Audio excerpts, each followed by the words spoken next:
Hello मेरे दोस्त, आपका भाई विवेक भारद्वाज आपका स्वागत करता है एक मोटिवेशनल स्पीच में। तो चलिए दोस्तों, मैं शुरू करता हूँ। मेरे दोस्त, अगर बनना हो तो बाज बनना, लेकिन कभी तोता मत बनना। तोता तो बहुत बोलता है लेकिन ज़्यादा ऊंचाई तक उड़ नहीं सकता। बाज बोलता तो बहुत कम है लेकिन आकाश के सीने को चीर कर राजा बनकर सारे पक्षियों का सबसे ऊंची ऊंचाई को छू लेता है। इसी वजह से सभी पक्षियों को राजा कहलाता है। आज मैं आपको ऐसी 5 बातें बताऊँगा कि हम हर इंसान को उस पाँच की सारी जितनी भी उसकी जीवन शैली है उससे हमें प्रेरणा लेनी चाहिए, हमें सीखना चाहिए उसके जीवन से। तो आज का हमारा ये मकसद है। तो चलिए मैं आपको उसके बारे में सारी बातें बताने जा रहा हूँ। ये 5 पॉइंट्स बहुत ही ज़्यादा इंपॉर्टेंट है गाइस, आपकी लाइफ के लिए, आपकी क्या हर किसी की लाइफ के लिए।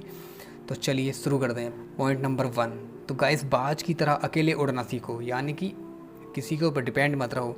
सेल्फ कॉन्फिडेंट के साथ अपने गोल को अचीव करने के लिए आगे बढ़ते रहो, अकेले बढ़ो। किसी के ऊपर डिपेंड रहोगे तो मारे जाओगे बहुत बुरी तरह से, क्योंकि लोग यहाँ पर अक्सर अपनी फीलिंग को समझते हैं, दूसरे की फीलिंग नहीं समझते हैं। मेरे दोस्त, जब देखते हैं ना कि कोई आगे बढ़ रहा है तो उसकी टांग खींचने की बहुत कोशिश की जाती है। तो इसलिए जितना हो सके, अरे 99% नहीं कर पाते, 70% करो, लेकिन दोस्त अपने बल पर करो, किसी का सहारा मत लो।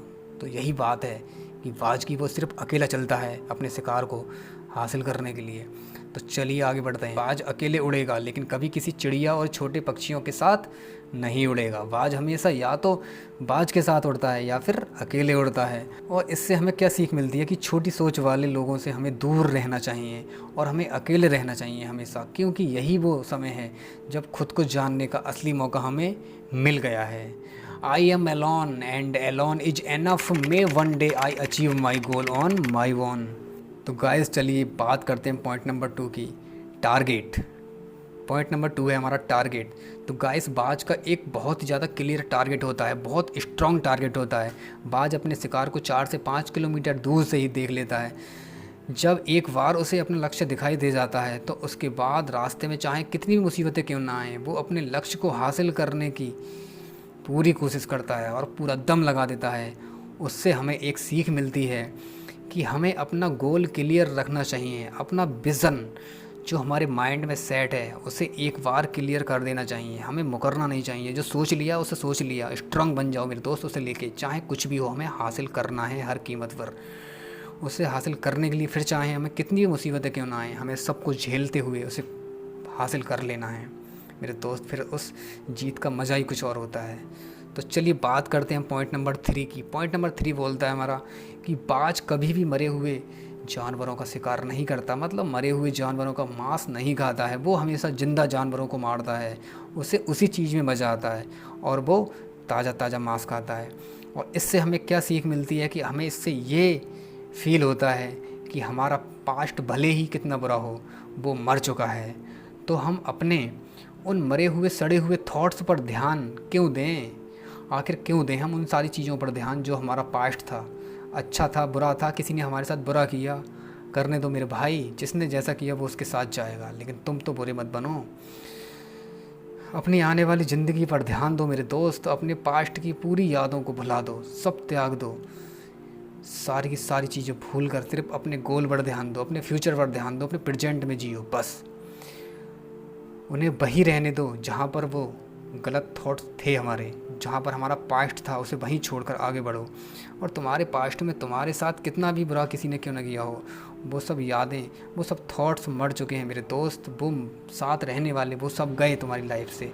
अब तुम्हारी लाइफ नई स्टार्ट होने वाली है। खुद स्टार्ट करो यार, अकेले स्टार्ट करो, लेकिन एक बात ध्यान रखना, किसी को लाइफ में जगह मत देना अपने गोल के बीच। जब तक तुम अपना लक्ष्य हासिल ना कर लो तब तक, चाहे वो तुम्हारा कितना भी सगा हो। तो चलिए आगे बढ़ते हैं। तो गाइस चलिए बात करते हैं पॉइंट नंबर 4 की। जब भी खतरनाक भयंकर आंधी तूफान आते हैं तो बाज बहुत ज़्यादा एक्साइटेड हो जाता है। जब भी बारिश होती है तो सारे पक्षी तो छिप कर बैठ जाते हैं, तो लेकिन एक पक्षियों का राजा बाज ही अकेला ऐसा होता है जो इस बारिश में खुले आसमान में सैर करता है। जब तेज़ हवाएं चलती हैं तो बाज उन हवाओं के सहारे तेज़ी से ऊपर की ओर उठता चला जाता है और उड़ते उड़ते इतना ऊपर उड़ जाता है कि बादलों को भी पार कर जाता है एक बार। तो गाइस इससे हमें ये पता चलता है कि मुसीबत में मज़ा ढूंढना चाहिए, हमें अपने गोल को ध्यान रखना चाहिए। हमें खुशी के साथ, मुसीबत में भी खुशी के साथ लड़ना चाहिए उन हालातों से, चाहे हालात कितने भी विपरीत क्यों ना हों। और किसी ने सही कहा है कि हर चुनौती अपने साथ एक बहुत अच्छा शुभ अवसर लेकर आती है। तो उस बाज की तरह तुम भी अपने अवसर को पहचानो और अपने गोल को पहचानो और अपने गोल को याद रखो। मुसीबतों से मत डरो। और जिस दिन तुमने अपने अवसरों को पहचान लिया ना मेरे दोस्त, उस दिन तुम्हारी सारी मुसीबतें तुम्हारे घुटनों में आकर गिरेंगी और तुम खुद को मुश्किलों के ऊपर खड़ा हुआ पाओगे और आपको खुद को एहसास होगा कि आज मैं सारी मुश्किलों को जीतने वाला सिकंदर हूँ। तो गाइस चलिए बात करते हैं पॉइंट नंबर 5 की। तो गाइस ये बहुत इंपॉर्टेंट पॉइंट है हमारी लाइफ के लिए।